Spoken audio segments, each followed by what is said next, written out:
परिवर्तन ये एक ऐसी चीज है जिसे हर कोई तब तक चाहता है जब तक कि वह वास्तव में उसे मिल न जाए। आज के marketing super villain hall of fame में शामिल को प्रशंसकों की गुस्साई भीड़ का सामना करना पड़ रहा था, जो यही मांग कर रहे थे, परिवर्तन।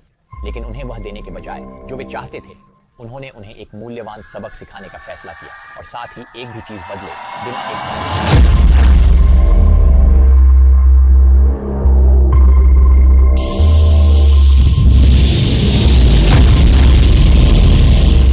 हम विपणक एक गैर अनुरूपतावादी मानसिकता से बंधे हुए हैं। हम परिवर्तन के एजेंट हैं जो यथास्थिति से शायद ही कभी संतुष्ट होते हैं। परिवर्तन हमारे डीएनए में है, लेकिन परिवर्तन कठिन और दर्दनाक है।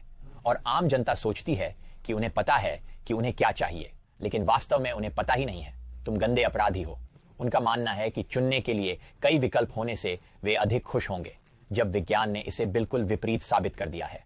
वे कहते हैं कि वे नया और बेहतर चाहते हैं, जब उनके मस्तिष्क के प्रागैतिहासिक हिस्से अवचेतन रूप से इसे अप्रयुक्त और असुरक्षित में बदल देते हैं। सचमुच चिंताजनक।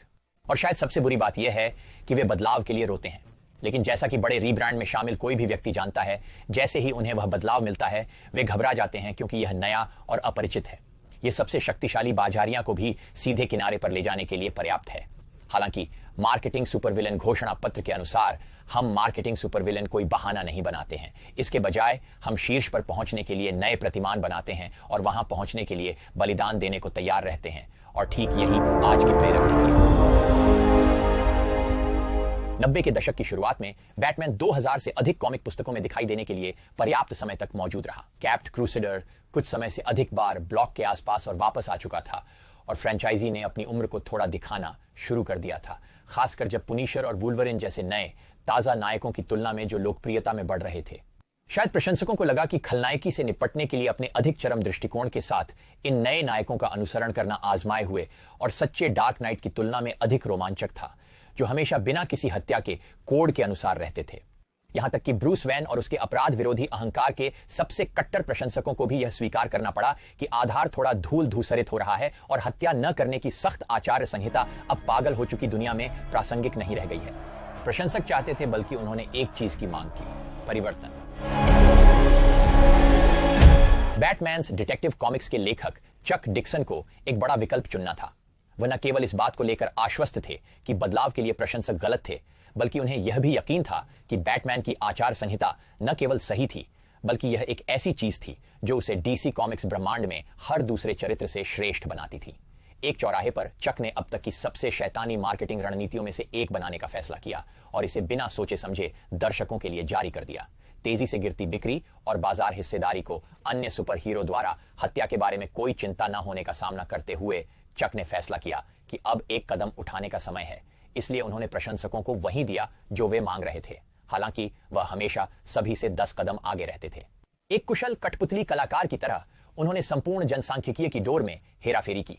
बेन नाम का एक नया पर्यवेक्षक गोथम शहर में आया और बैटमैन की कमर तोड़ दी, जिससे उसे गाय के लिए उपयुक्त प्रतिस्थापन खोजने के लिए मजबूर होना पड़ा। प्रशंसकों को वही मिला जो वे चाहते थे, एक नया बैटमैन जो अधिक तेज, आकर्षक, अधिक हिंसक था और निश्चित रूप से अधिक अच्छे के लिए एक खलनायक के जीवन को समाप्त करने से नहीं डरता था। पुराने के साथ बाहर और नए के साथ और प्रशंसकों के साथ। ठीक है, भले ही उन्हें वही मिला जो वे मांग रहे थे, जैसा कि चक ने भविष्यवाणी की थी, वे खुश नहीं हुए।